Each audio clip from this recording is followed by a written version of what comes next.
Hello అండి అందరికీ welcome back to my channel. So ఈ రోజు నుంచి నేను ప్రతిరోజు కొన్ని డిఫరెంట్ ఓటింగ్ అనాలిసిస్ అండ్ ఎప్పటికప్పుడు వీడియోస్ పెట్టబోతున్నాను.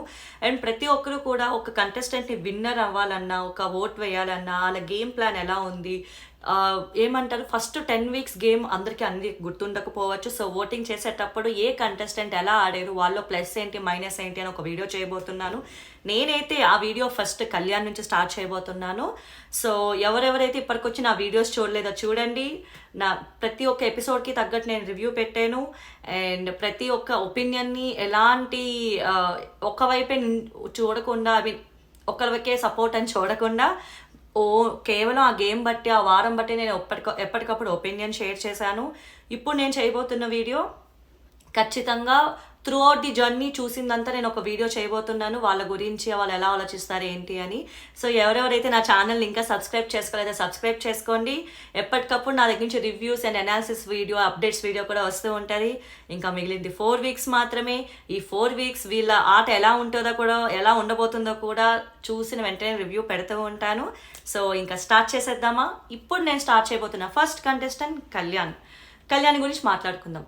కళ్యాణ్ గేమ్ ఎలా ఉంది, 10 వీక్స్ ఆయన జర్నీలో ఆయన ఎలా ఆలోచించాడు, పాజిటివ్స్ ఏంటి, నెగిటివ్స్ ఏంటి, ఎలా చేస్తే ఆయన విన్నర్ మెటీరియల్ అయ్యాడు అన్నది, అండ్ టాప్ 1లో ఉండాలంటే ఆయన ఏమేమి చేయకూడదు, ఏమేమి చేయాలి అనేది ఒక అనాలిసిస్ వీడియో నేను చేస్తున్నాను. ఇందులో చెప్పే ప్రతి పాయింట్ నేను అబ్జర్వ్ చేసిన ప్యూర్గా నా పర్సనల్ ఒపీనియన్. ఎక్కడ కూడా సపోర్ట్ చేయాలనో నెగిటివ్ చేయాలనో కాదు. సో ఒక న్యూట్రల్ మైండ్ సెట్ ఉన్న వాళ్ళు ఖచ్చితంగా నా ఒపీనియన్ అర్థమై ఉంటుంది. సో ఇప్పుడు నేను స్టార్ట్ చేయబోయే first person Kalyan. Let's talk about Kalyan గారి గేమ్లోకి వస్తే మెరుపులా అండి, ఒక మెరుపులా ఆయన గేమ్ ఆడతాడని చెప్పచ్చు.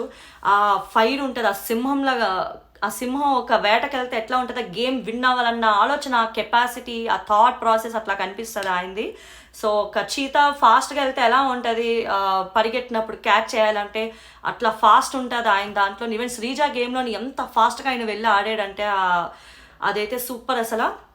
అండ్ తర్వాత ఎక్కడ తగ్గడండి, గేమ్ విషయానికి వచ్చిన, నామినేషన్ విషయానికి వచ్చిన ఎక్కడ తగ్గడు.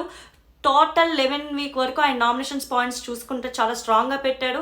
అనుకోకుండా ఒక్క చీటీ తీసుకొని సంజన గారు నామినేట్ చేసిన ఒక్క నామినేషన్ తప్ప రిమైనింగ్ అన్ని నామినేషన్స్ ఆయన ఇచ్చి పడేశాడు.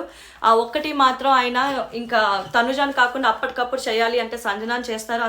చెప్పిన పాయింట్ అయితే పాపం వ్యాలిడ్ ఉండదు, అది ఒప్పుకోవాల్సిన మాటే అసలు. అండ్ ఎలాంటి టాస్క్ అయినా 100% ఇస్తాడండి. ఓడిపోయినా పర్లేదు, గెలిచే వరకు ఆడదామన్న రేంజ్లో ఆడతారు. అండ్ విన్ అయినా, ఒకవేళ ఆ టాస్క్లో ఫెయిల్ అంటే ఓడిపోయినా సరే చాలా స్పోర్టివ్గా తీసుకుంటాడు. డెఫినెట్గా బాధపడతాడు, తనకి తను అనాలిసిస్ చేసుకుంటారు. అయ్యో ఇది ఇలా చేసి ఉండకూడదు, ఈసారి ఇలా చేయాలి అని ఒక క్యాలిక్యులేషన్ ఉంటుంది, ఒక ఆలోచన విధానం ఉంటుంది కళ్యాణ్లోని. సో ఖచ్చితంగా అదైతే క్లియర్గా కనిపిస్తుంది అనమాట కళ్యాణ్ చేసే దాంట్లోని. అండ్ సో గేమ్లో ఆ స్పోర్టివ్ స్పిరిట్ ఉంటుంది. అండ్ గేమ్లా చూస్తాడు, ఎవరితో వెళ్ళి పర్సనల్ అవ్వడు. ఎప్పటికప్పుడు గేమ్ అయిపోయాక వెళ్ళి వాళ్ళతోటి పర్సనల్గా వాళ్ళని టార్గెట్ చేయడం కానీ, పర్సనల్గా వాళ్ళని వోకలైజ్ చేయడం కానీ అట్లా ఉండదు. That's okay, it's a part of game అన్నట్టు తీసుకుంటాడు. చాలా స్పోర్టివ్ స్పిరిట్ ఉంటుందండి ఆయనలో. ఆ నేచర్ ఎంత బాగా కనిపిస్తుంది అంటే త్రూ అవుట్ ది జర్నీ ఎవరి దగ్గర పర్సనల్ అవ్వలేదు. ఒక్కసారి డెమోన్ మీద అట్లా ట్రస్ట్ పెట్టుకొని అది బ్రేక్ అయినప్పుడు తను బాధపడ్డాడే కానీ అప్పుడు కూడా డెమోన్తో పర్సనలైజ్ అవ్వలేదు. కొంచెం టైం పట్టింది దానికి మళ్ళీ జెల్ బ్యాక్ అవ్వడానికి. కానీ ఆ ట్రస్ట్ పోయింది అంటాడే కానీ డెమోన్తో యాజ్ అ ఫ్రెండ్గా ఎప్పుడు బాగానే ఉన్నాడు ఆయన. అందులో కూడా ఎక్కడ ఆయన గ్రాఫ్ ఎప్పుడు తగ్గలేదనమాట. ఈవెన్ శ్రీజాతో ఒక బ్రదర్గా కానీ, ఇంట్లో ఒక హౌస్ మేట్గా కానీ శ్రీజాతో ఫస్ట్ నుంచి ఆ సపోర్ట్ ఉన్నాడు. అదే గ్రాఫ్ని మెయింటైన్ చేసుకుంటూ వచ్చాడు. అదే సపోర్ట్గా లాస్ట్ మినిట్ వరకు శ్రీజ ఇంట్లో ఉండాలని చెప్పి ఫైట్ చేసాడే కానీ ఇంకెవరైనా బర్నీ గారు ఉంటే బాగుంటుంది, తనకి విన్నింగ్ ఈజీ అవుతుందని ఎక్కడా అనుకోలేదు. అంత బాగా సపోర్ట్ చేశాడు. తను ఒకరిని నమ్మితే అంత సపోర్ట్ చేస్తాడు అని చెప్పి ఎప్పటికప్పుడు తను గ్రాఫ్ చూపించుకుంటూ ఉన్నాడు. ఇమాన్యుయల్తో ఆట వచ్చేసరికి కూడా, ఇమాన్యుయల్ ఎంత స్ట్రాంగ్ కాంపిటీషన్ అయినప్పటికీ కూడా ఎదురెదురుగా ఇమాన్యుయల్ ఉన్నా సరే ఎక్కడ తగ్గలేదు. వాళ్ళిద్దరు కలిసినప్పుడు అయితే ఇంకా పర్ఫెక్ట్ కాంబో అండి. Emmanuel and Kalyan combo is a very perfect combo. ఎంత బాగా ఆడారండి వాళ్ళిద్దరూ ఉంటే అసలు సుమ్ అయిపోద్ది అన్న రేంజ్లో చూపించారు. నేనైతే వాళ్ళిద్దరు ఆడే ప్రతి టాస్క్, వాళ్ళిద్దరూ వెళ్ళే ప్రతి మూడ్ చాలా బాగా అనిపిస్తుంది. ఇమాన్యుయల్ అండ్ కళ్యాణ్ కాంబో అంత బాగుంటుంది అని చెప్పి ప్రూవ్ చేశారు కళ్యాణ్ గారు. అండ్ వేరే విషయానికి వచ్చేసరికి ఎలాంటి రూమర్స్ వచ్చినా చాలా ఆయన ఏమంటారు, ఈ ఫైవ్ స్టార్మ్స్ వచ్చినప్పుడు ఇంట్లో రమ్య మోక్ష గారి మాటలవని అండ్ దువ్వాడు మాదిరి గారి మాటలవని ఎలాంటి రూమర్స్ వచ్చినా ఆయన గేమ్ని ఎక్కడ ఎఫెక్ట్ కానీలేదు. అంత స్ట్రాంగ్ మైండెడ్ పర్సన్. ఆలోచించాడు ఎక్కడ రాంగ్ వెళ్తుంది ఏంటి అని, ఇంకా ఎలా సరి చేసుకోవాలని చూసుకున్నాడే కానీ ఆ ట్రాప్లో ఉండిపోయి అయ్యో ఇలా ప్రొజెక్ట్ అవుతుందేమో అలా ప్రొజెక్ట్ అవుతుందేమోనో ఓవర్ థింకింగ్ లేదు, ఓవర్ క్యాలిక్యులేటెడ్ లేడు, ప్రాపర్ ఉన్నాడు. తన గేమ్ని ఎక్కడ ఎఫెక్ట్ కానీయకుండా చూసుకున్నాడు అనమాట. ఒక విన్నర్కి ఉండాల్సిన పర్ఫెక్ట్ లక్షణం అంటే ఇదేనా అనిపించింది.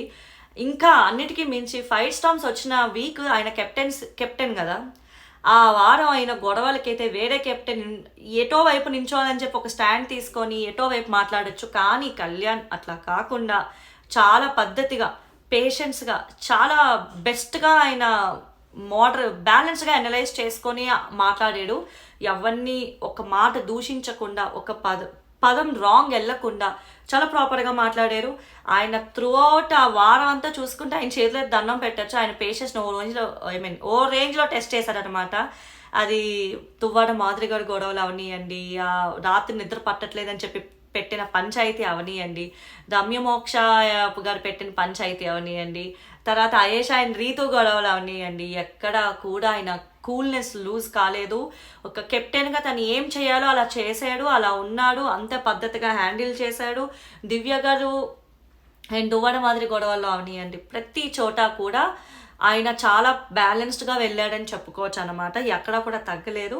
ఆయన ఏమంటారు బెస్ట్ కెప్టెన్ అని చెప్పుకోవడానికి ఇంతకు మించి ఇంకోటి లేదు అని అనిపించింది. అండ్ అన్నిటికీ మించి ఇంకో పాయింట్ అండి, ఎలాంటి సమయంలో కూడా వెనకడుగు వేయడు. అక్కడ తప్పంటే తప్పని చెప్తారు, రైట్ అంటే రైట్ అని చెప్తారు, రాంగ్ అంటే రాంగ్ అని చెప్తారు. ఎందుకంటే సంచాలక్గా మొన్న ఒక సిచ్యువేషన్ వచ్చింది. ఇట్లా సుమన్ గేమ్నే చూసి, సుమన్ శెట్టి గారి గేమ్నే చూసి సుమన్ శెట్టి గారే ఫస్ట్ పెట్టారని చెప్పి ఆయన గేమ్ని చూస్తూ ఫస్ట్లో ఆయన సంజన గారే ఫస్ట్ పెట్టారు అని చెప్పి ఆయన మాట కరెక్ట్గానే చెప్పారు. ఎక్కడో ఆయన తనుజ గారి మాటకి అదే మైనస్ అని, పాప ఆయన తనుజ గారి క్లోజ్ ఫ్రెండ్ అవ్వడంతో తనకు ఒక గైడెన్స్ కింద ఉంటుంది అన్న ఒక నమ్మిసారు ఆయన. అందుకు ఎక్కడో ఒక చోట తనుజ గారి పర్స్పెక్టివ్ని కూడా ఈయన ఇన్ఫ్లుయెన్స్ అవుతున్నారు అని అనిపించింది. నాగార్జున గారి ఎపిసోడ్కి వచ్చేసరికి ఆ ఒక్క చోట ఆయన టవర్ స్ట్రాంగ్గా ఉందని చెప్పి సంజనాకి ఇచ్చాను అని అనేస్తారు, సంజన గారు ఫస్ట్ పెట్టకపోయినా అని. కానీ పాప సంజన గారే ఫస్ట్ పెడతారు. ఆయన అంతమంది హౌస్ మేట్స్ అందరూ ఒకవైపు వెళ్ళి సుమన్ శెట్టి కరెక్ట్ అనేసరికి 10 మంది అబద్ధం చెప్పి ఒకళ్ళు నిజం చెప్తే అబద్ధమే కరెక్ట్ అని నమ్మే ఇది ఉంటుంది అక్కడ, క్రియేట్ అవుద్ది, ఆ ప్రెషర్ క్రియేట్ అవుద్ది అట్మాస్ఫియర్.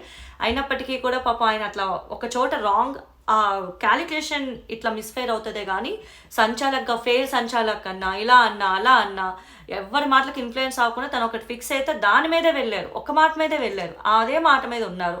అది చాలా పర్ఫెక్ట్ అనిపించింది. రీతు గారు దాంట్లో మనం మిస్ఫైర్ అయింది కూడా అదే, రకరకాలుగా అందరి మాటలకు ఇన్ఫ్లుయెన్స్ అయ్యి ఆవిడ గేమ్ అవుతున్నప్పుడు ఆవిడ ఫ్లక్చువేట్ అయిపోయి పట్టించుకోవడం వల్లనే ఆ సంచాలక్గా ఉన్నప్పుడు అట్లా జడ్జిమెంట్ మిస్ఫైర్ అవుతుంది. కానీ కళ్యాణ్ గారు అలా ఎక్కడా చేయలేదు. ఎప్పుడు కళ్యాణ్ సంచాలక్గా ఉన్న బెస్ట్గా డెసిషన్ తీసుకున్నారు, ఎక్కడ రాంగ్గా వెళ్ళలేదు. అదైతే ఒప్పుకోవాల్సిన మాట అనమాట. అండ్ అన్నిటికీ మించి తనతో ఆడాలి అంటే పక్కన ఉన్న వాళ్ళ టీంలో అమ్మో కళ్యాణ్ వస్తున్నాడు, మన టీంలో ఎవరు స్ట్రాంగ్గా ఉన్నారో వాళ్ళని పంపిద్దాం, అలాంటి గ్రాఫ్ బిల్డ్ చేసుకున్నాడు. అమ్మో కళ్యాణ ఆటకు వస్తున్నాడా అంటే ఆ రేంజ్లో ఒక సింహం ఆటకు వస్తుంది, మనం సింహం రేంజ్లో పంపించాలి, మన దాంట్లో ఒక సింహాన్ని పంపిద్దాం అన్న రేంజ్లో ఆ గ్రాఫ్ని ఆయన బిల్డ్ చేసుకున్నారనమాట, ఎక్కడా తగ్గకుండా. అదైతే విన్నింగ్కి కావాల్సినవన్నీ క్వాలిటీస్ ఇందులో ఉన్నాయి. అన్నిటికీ మించి సంజన గారు మన ఫ్యామిలీ వీక్ లేదు అని చెప్పి బిగ్ బాస్ బాంబ్ పెట్టినప్పటికీ కూడా ఆయన పర్లేదు, నేను నా ఫ్యామిలీ వీక్ని నేను త్యాగం చేస్తాను సార్ అని చెప్పి తను వచ్చి స్టెప్ తీసుకొని మాట్లాడిన విధానం ఏదైతే ఉందో అది గోల్డ్ అని చెప్పచ్చు. అందరి మనసుల్ని గెలిచాడు కళ్యాణ్, ఒకలా ఇద్దరా అని చెప్పాల్సిన అవసరం లేదు. బయట ఖచ్చితంగా ఆయన నేచర్కి ఫ్యాన్స్ ఎందుకు ఉండరండి, ఖచ్చితంగా అలాంటి నేచర్ ఉంటే ఫ్యాన్స్ ఉంటారు కదా, డెఫినెట్లీ. అట్లానే కళ్యాణ్ గారికి కూడా అంతమంది ఫ్యాన్స్ ఉన్నారని ఆయన కూడా తెలిసి ఉండకపోవచ్చు. సో బయటకు ఒక్కసారి ఆయన వచ్చి చూసుకోగానే ఆయనే షాక్ అవుతారు. మైనస్లు మాట్లాడదాం. మైనస్లు వచ్చేసరికి ఫ్రెండ్స్ తనకి క్లోజ్ వాళ్ళ అవతల పక్కన ఉండేసరికి కొంచెం బ్యాలెన్స్ తప్పుతాడు. అండ్ రెండోది ఒక్కోసారి మాటలకి ఇమాన్యుయల్ మాటలు అవనియండి, తనుజ గారి మాటలు అవనియండి, వాళ్ళిద్దరి మాటలకి కూడా ఎక్కడో కొంచెం ఇన్ఫ్లుయెన్స్, అంటే అయ్యో మన వాళ్ళు కదా, మన వాళ్ళు ఒక పాయింట్ డిస్కస్ చేస్తున్నారు అంటే అది నిజమేమో అన్న క్యాలిక్యులేషన్లోకి వెళ్ళిపోతారు. ఎందుకంటే మన క్లోజ్గా ఉన్న వాళ్ళు, మన మంచి గురించి చెప్పేవాళ్ళు ఒక 4 మాటలు చెప్తే ఖచ్చితంగా వింటాం మనం. అట్లానే కళ్యాణ్ గారి విషయంలో కూడా అవుతుంది, అది పట్టించుకోకూడదు. టాస్క్లో ఇక్కడ నుంచి ప్రతి వీక్ టఫ్ అవ్వబోతుంది కాబట్టి ప్రతి వీక్ 100% ఇంకా వాళ్ళకి వాళ్ళే ఆడాలి. ఒకరికి సపోర్ట్ వెళ్ళేమా ఇంకా అంతే అన్నట్టు ఉంటుంది. సో ప్రతి ఒక్క వారం తను ఆడే ప్రతి టాస్క్ ఇంకా చిరుతపుల్లా ఆడి ఎవరి కోసం తను త్యాగం చేసుకోకుండా తన కోసం తను గేమ్ ఆడి పర్ఫెక్ట్ పాయింట్ పెట్టి రాంగ్ ఉన్న చోట రాంగ్ అని, రైట్ ఉన్న చోట రైట్ అని చెప్పి తను వాయిస్ అవుట్ చేస్తే కళ్యాణ్ ఇంకెవరో ఆపలేరండి. ఈ will be the winner for the Bigg Boss season 9 for sure. ఈ వీడియో అయితే కేవలం కళ్యాణ్ గారు పాజిటివ్ అండ్ నెగిటివ్ గురించే చేశాను. అట్లనే నేను తనుజ గారి గురించి కూడా నేను చేస్తాను డెఫినెట్లీ. అందులో అయితే నో డౌట్ ప్రతి ఒక్క కంటెస్టెంట్ టాప్ 5లో ఎవరు ఉండాలి, ఎవరు ఉంటారు అని నా ఒపీనియన్ అనుకుంటాను. ఆ టాప్ 5 పీపుల్ గురించి నేను వీడియో చేయబోతున్నాను. ప్లస్ ఏంటి మైనస్ ఏంటి, ఇలా ఉంటే ఉంటారా లేదా అని. సో ఇప్పుడు ఇది ఈ వీడియో నా రివ్యూ కళ్యాణ్ గురించి పర్ఫెక్ట్గా. సో మీ పాయింట్స్ కూడా ఇదే అనుకుంటే డెఫినెట్గా ఈ వీడియోని ఇంకా షేర్ చేయండి. ఇంకా యాడ్ చేయాలనుకుంటే కామెంట్ డౌన్ చేయండి. మీరెవరు విన్నర్ అవ్వాలనుకుంటున్నారో కూడా కామెంట్ డౌన్ చేయండి. అండ్ ఇది ఈరోజు video. And don't forget to like, share and subscribe my channel. Thank you.